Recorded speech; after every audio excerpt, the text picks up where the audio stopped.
हार्दिक शुभेच्छा, हार्दिक शुभेच्छा, हार्दिक शुभेच्छा. सोलापूरचे नामवंत विधिज्ञ व माजी जिल्हा सरकारी वकील आमचे मार्गदर्शक ॲडव्होकेट संतोष नावकर सर यांना वाढदिवसाच्या हार्दिक हार्दिक शुभेच्छा. शुभेच्छुक advocate Ashwin Bansode, advocate Shailesh Potphode, advocate Rahul Rupnar, advocate Shahnawaz Shaikh, advocate Nagesh Thorat, advocate Vishnu Babar, advocate Jayraj Nandurkar, advocate Shreyank Mankani आणि ॲडव्होकेट नरेंद्र गावडे.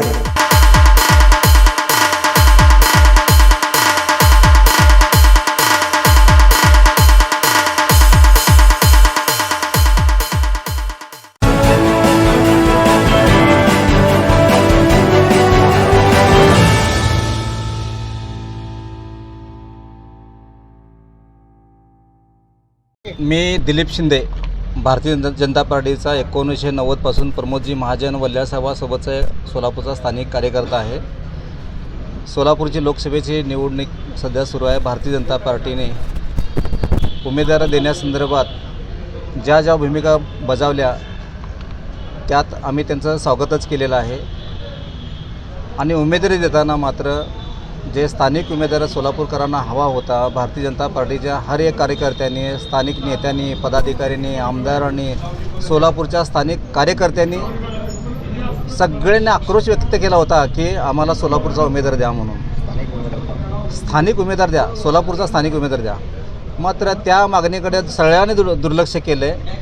आणि इथं बाहेर जिल्ह्यातील बीडचे राम सातपुते यांना माळशिरस, सोलापूर जिल्ह्यातील माळशिरस तालुक्यामध्ये विधानसभा लढवायला सांगण्यात आली होती. आमचे नेते विजयसिंह मोहिते पाटील यांनी मोठ्या मनानं, दिलदार मनानं सोलापूरकरांचे एक हेच आहे की स्वीकारण्याची, एखाद्यांना म्हणजे मदत करण्याची, त्या पद्धतीने दादाने त्यांना स्वीकारलं, आमदार केलं. या 5 वर्षामध्ये राम सातपुते यांनी आपल्या जिल्ह्यामध्ये जाऊन त्यांनी त्यांचं बस्तान बसवायला पाहिजे होतं.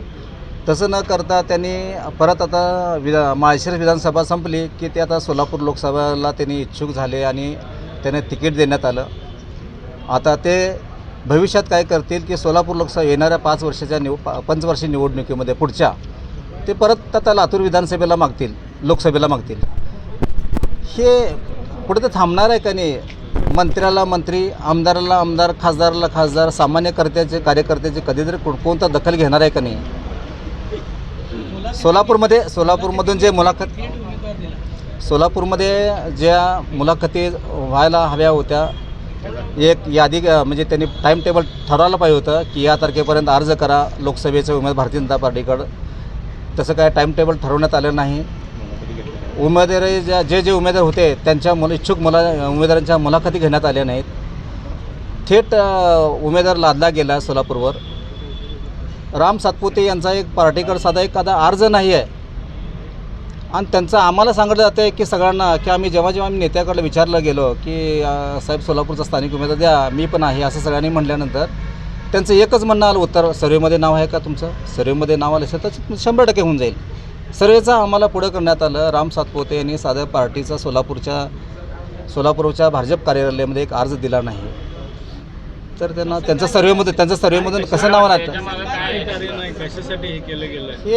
हे सोलापुरातून भारतीय जनता पार्टीचं जे येणारी विजयाची सीट जे जागा आहे, तर काही लोकांना पार्टीमधीलच काही लोकांनी षडयंत्र केले असं माझं म्हणणं आहे. जेणेकरून देवेंद्र फडणवीस, बावनकुळे साहेब, अमितजी शहा, JP नड्डा साहेब यांना चुकीची माहिती सादर केली गेली. आणि चुकीची माहितीच्या आधारे हे राम सातपुते यांना उमेदवारी देण्यात आलेली आहे, मिसगाईड करण्यात आलेलं आहे देवेंद्र फडणवीस यांना. आणि माझा एक म्हणणं असं आहे की उमेदवार बदला. अजून पण वेळ गेली नाही. 12 ते 12 पासून फॉर्म भरण्याचे चालू होणार आहे आणि 21 तारखेला संपणार आहे. षडयंत्र कसं या माध्यमातून जर करता उमेदवार बाहेरचा उमेदवार असल्यामुळं सोलापूरमध्ये संताप आहे. एकाही कार्यकर्त्याच्या उत्साहाने एकाही कार्यकर्त्यावर तुम्ही स्वतः चौकशी करा, पत्रकार म्हणून किंवा माहिती घ्या तुम्ही की सोलापूरमध्ये एकही कार्यकर्ता, जुना नवा कार्यकर्ता उत्साह नाही. एक फटाकडी उडाली नाही त्यांनी काल सोलापूरमध्ये आल्यानंतर, त्यांची उमेदवारी जाहीर झाल्यानंतर. अशी दयनीय अवस्था सध्या झालेली आहे. म्हणून माझं म्हणणं होतं की ना आतमध्ये सांगितलं षडयंत्र विद्यमान आमदारांना इकडच्या निवडून आणण्याचं षडयंत्र पक्षाला फटका म्हणण्यापेक्षा मला देवेंद्र फडणवीसांना एक सांगायचं आहे की इथं उमेदवारी तुम्हाला देताना तुम्ही ह्या सोलापूरकरांची कधी एखादी बैठक घ्यायला पाहिजे होती. सोलापूरकरांना विचारायला एखादी माहिती एकदा छोटीशी तर बैठक ना उमेदवारांना बोलायला पाहिजे. षडयंत्र ह्याच्यामध्ये का पैशाचा व्यवहार झालाय का? षडयंत्र असं झालेलं आहे की देवेंद्र फडणवीस यांना चुकीची माहिती देण्यात आलेली आहे. आमच्या केंद्रीय नेतृत्वाला चुकीची माहिती मिसगाईड करण्यात आलेली आहे, चुकीची माहिती देण्यात आलेली आहे. हे सीट जेणेकरून विजयाचं सीट आहे ते प्रणिती शिंदे यांना विजय करण्यासाठी काय लोकांचा घाट घातला आहे असं माझं म्हणणं आहे. काय पैशाचा व्यवहार झालाय का षडयंत्रामध्ये? सगळंच असू शकते त्यामध्ये ना. लक्ष्मी दर्शन झालं असं देखील म्हटलं होतं. कोण लक्ष्मी घेतले ते? आता राम सातपुतेच म्हणतात ना, मी ऊस तोडायचा मुलगा, आणि ट्रायडेंट हॉटेलला ते एवढ्या कॉस्टली हॉटेलला ते 1 वर्षाचं बुक करतात. काय समजायचं आपण? कुठल्या ट्रायडेन हॉटेलला? मुंबई. फक्त आता मला एक सांगायचं आहे की त्यांच्यावर माझा काय व्यक्तिशः दोष नाही आहे. त्यांना उमेदवार दिलेली आहे, त्यांची इच्छा आहे, त्यांनी उमेदवार होणारच, फॉर्म भरणारच, त्यांचा काय दोष नाही आहे त्यात. व्यक्तिगत माझी कमी. तुम्हाला स्थानिक उमेदवाराला नाही दिलं तिकीट. 1 तारखेपर्यंत आम्ही पक्षाकडं विनंती करतो आहे आम्ही देवेंद्रजींना की सगळ्या अमित शहा सगळ्या नेत्यांना आमचं की बाबा उमेदवार बदला. की 4 तारखेला आम्हाला कळालं आहे की ना दिल्ली केंद्रीय कार्यालयामध्ये एक बैठक लावण्यात आलेली आहे की ज्या ठिकाणी असे काय वादाचे मुद्दे झालेले आहेत, उमेदवार चुकीचा दिला गेला आहे किंवा काय लोकांच्या तक्रारी आहेत किंवा ज्या उमेदवारांनी उमेदवारी परत केलेली आहे असं ऐकतो आम्ही. भाजपच्या उमेदवाराला दिलं होतं, मग आता त्यांनी परत केलेली उमेदवारी. अशा सगळ्यांची एक आढावा बैठक 31 तारखेला एक आढावा बैठक कोर कमिटीची बैठक लागलेली आहे. तर त्या बैठकीमध्ये आमच्या सोलापूरकरांचा स्थानिक कार्यकर्ता म्हणून आमच्या सोलापूरमध्ये कुणालाही द्या. आम्ही 19 लोक स्थानिक लोकांनी अर्ज केला होता पार्टीच्याकडं. ते 19 पैकी कुणालाही उमेदवारी द्या, चिठ्ठे काढा, शेवटी तुम्हाला जे वाटते ते करा, परंतु उमेदवार बदला असं माझी मागणी आहे. बंडखोरी करणार का? भाजपच्या विरोधात प्रचार करणार का? आम्ही यासाठी काय केलं, 1 तारखेला कार्यकर्त्यांची बैठक बोललेली आहे 7 वाजता सोलापूरला, आणि त्या बैठकीमध्ये कार्यकर्त्याची मतं जाणून घेऊन आम्ही ते पुढचा निर्णय घेणार आहे.